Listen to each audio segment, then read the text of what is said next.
Hello, everyone, and welcome. Welcome. I am Kimberly Bryant. I'm the Director of Client Services here at Coleman Insights. And here with me are Jay Nachlis and Meghan Campbell, consultants at Coleman Insights. And thank you all so much for joining us for today's episode of Ask Me Anything, our webinar series where we answer your questions related to research, branding, and marketing strategy in audio entertainment. On today's AMA episode, we are going to be discussing the Coleman Insights Image Pyramid. We have already received some great questions that we will be addressing today.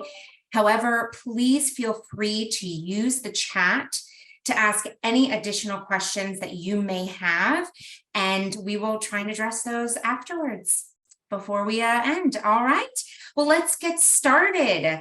All right, Jay, I'm going to bring it over to you first. I have a question here from Lainey at iHeartMedia.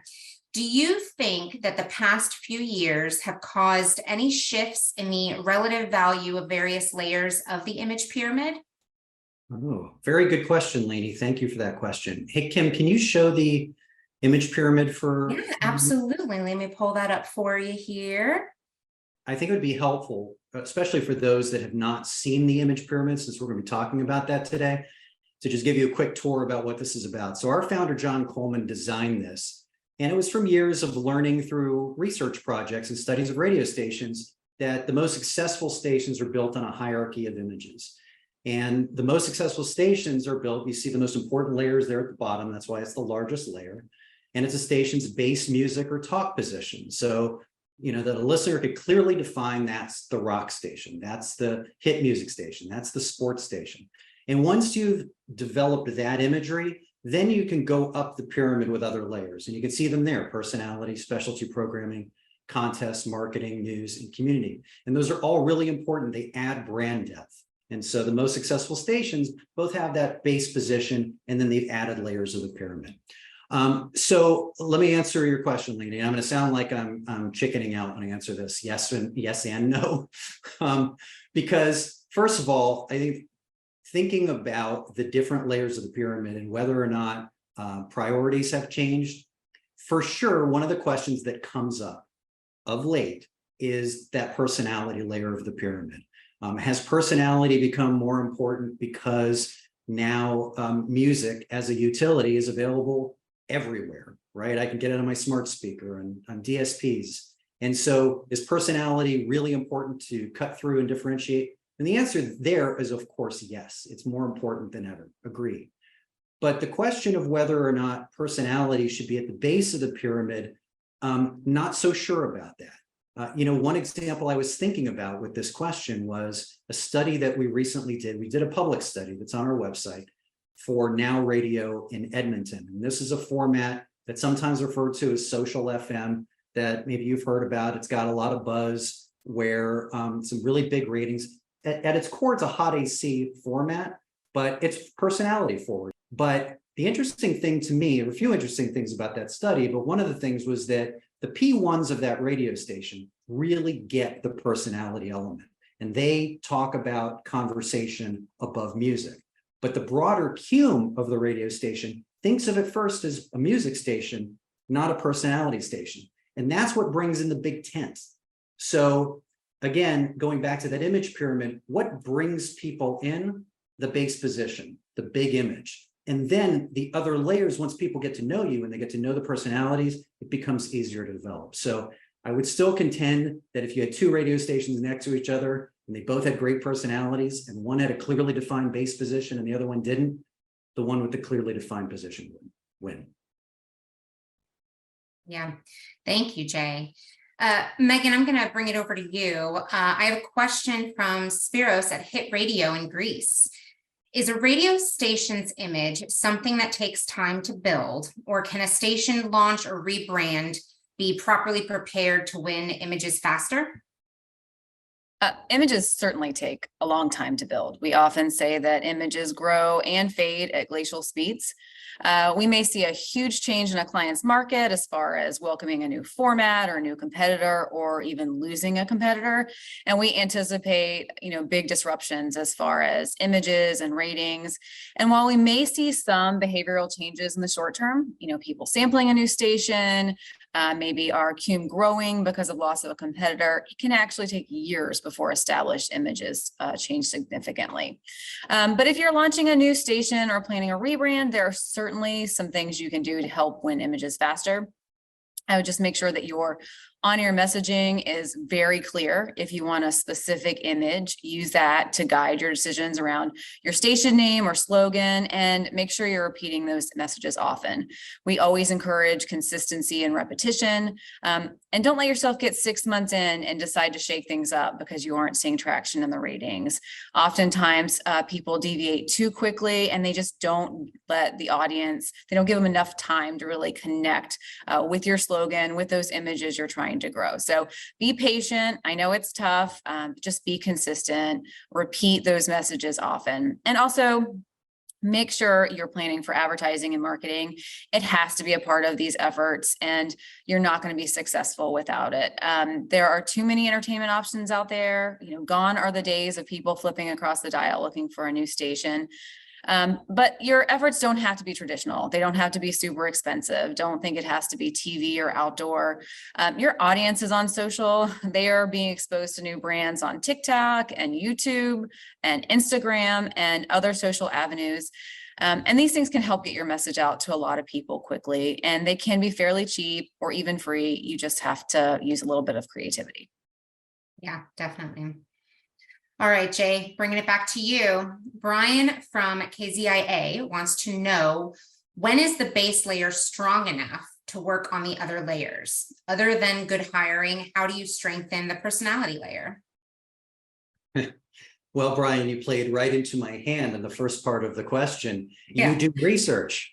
In all seriousness, it's very hard to determine when that base position is strong enough without research. Ratings aren't going to tell you that the answer to that question. And the nice thing about it is, you can really test those images and determine whether or not they've gotten to a significant level or a dominant level to know whether or not you can then build the other layers, right?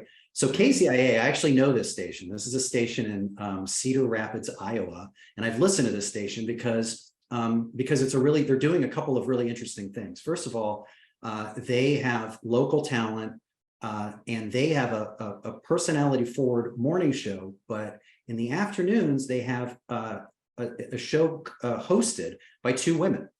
And it's a personality forward afternoon show. And you don't see that very often, as you know. We have a client, My Talk in Minneapolis, where they do that, but that's a talk station. This is a music station. And so, the other thing I found interesting about it was it came, if I know correctly, this came from a podcast, and then they made it into an afternoon show. So I love that they're taking some strategic chances there. And so that's something really different that I noticed. But ultimately, measuring those hit music images, but also measuring your personalities to determine how familiar are they, and then how are they being evaluated. Not just so we can determine how they're being evaluated among those who know them. And what that can do also is kind of project a little bit, not perfectly, but it can project, how the personality is going to do as they get more and more familiar. So if you've measured both of those, and then you find out, in this case, because that's a CHR station, if your hit music image has gone to that significant level and your personalities are building in familiarity and their evaluations are good, almost always in a case like that, we're going to tell you go all out and promote those personalities. And the other thing I would say, though, is just make sure that, and this is, I think, kind of the second part of your question, is make sure that they're in sync with the brand. You don't want the show to be an island on the radio station, right? You want to make sure that they're, find ways to kind of synchronize both. So do music promotions involving them within their shows. Find ways on different platforms on social media and on the website where you're using both, in tandem. So if you're doing that and you're building both the brand and the personalities brand together, it can be very successful. Yeah. All right, Meghan, I have a question here from June from Voice of America. They ask if you have any tips and tricks to help stations compete in local markets when you are actually thousands of miles away. Thanks, June. Yeah, it can be really tough to manage from afar. And we hear so often about the importance of being local. So the only tip I can offer really is to be as local as possible and to do it in a genuine manner. Don't just try to check that box. You know, I did the local thing today. People pick up on these things. So making sure you provide some local angle whenever possible on the air. You know, maybe you have a short segment about local happenings, or you highlight interesting local stories, things going on in the community, members that really shine.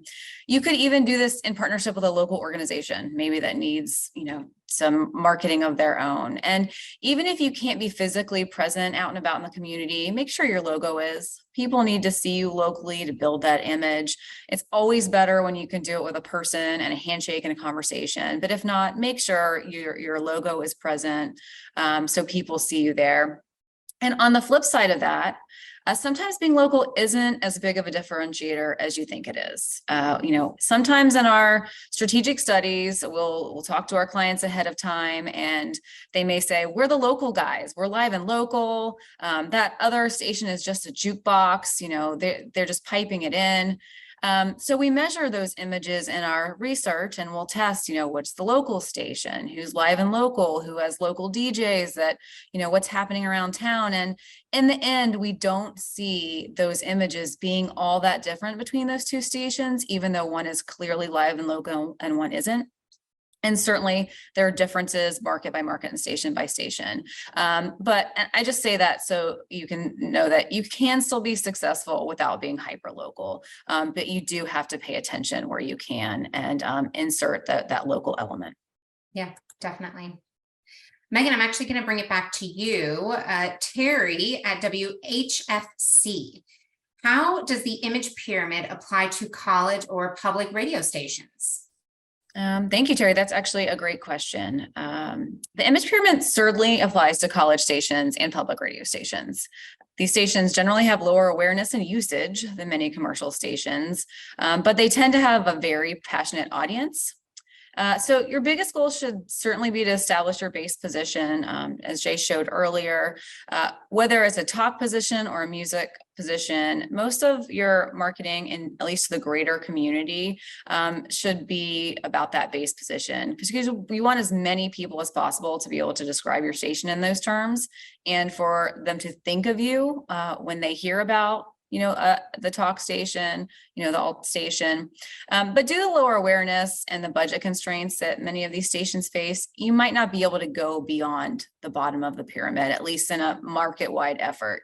But that doesn't mean you wouldn't still build in the other layers and then focus on them. So personality, specialty programming, contest, community, and you can become known for these other aspects of your station among your core audience.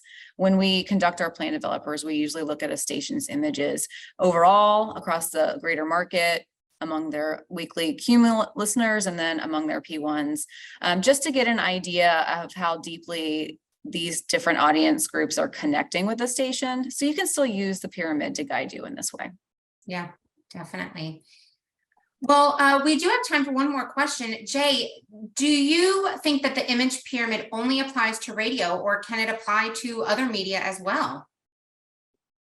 I think it can definitely apply to other media, particularly when you're talking about the base position.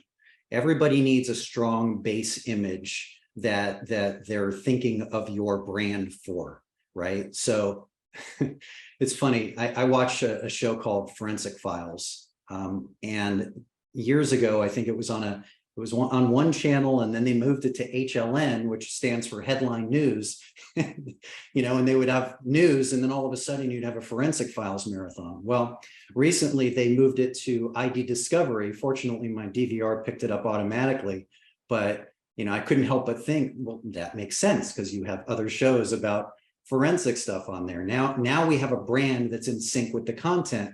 where before it wasn't. So I believe it's got a much better chance of success because they understand their base position. Burger King, it's a place for burgers.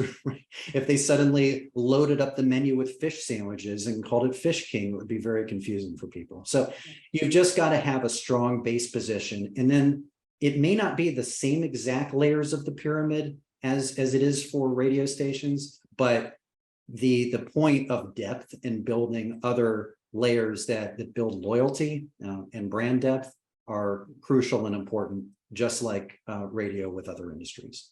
Definitely. Well, that is all the time we have today. Thank you, Jay and Meghan, and thank you everyone for joining us. If you asked a question that we didn't get a chance to address, or if you have follow-up questions, I am putting Jay and Meghan's email address in the chat right now. It's jnachlis@colemaninsights.com and Meghan Campbell at colemaninsights.com. Please feel free to email them directly. And they will try and answer any additional questions that you may have. But keep an eye on our website and social media for information on our next AMA episode. And if you aren't already subscribed, be sure to subscribe to our Tuesdays with Coleman blog on our website. Have a wonderful day, everyone. Bye-bye.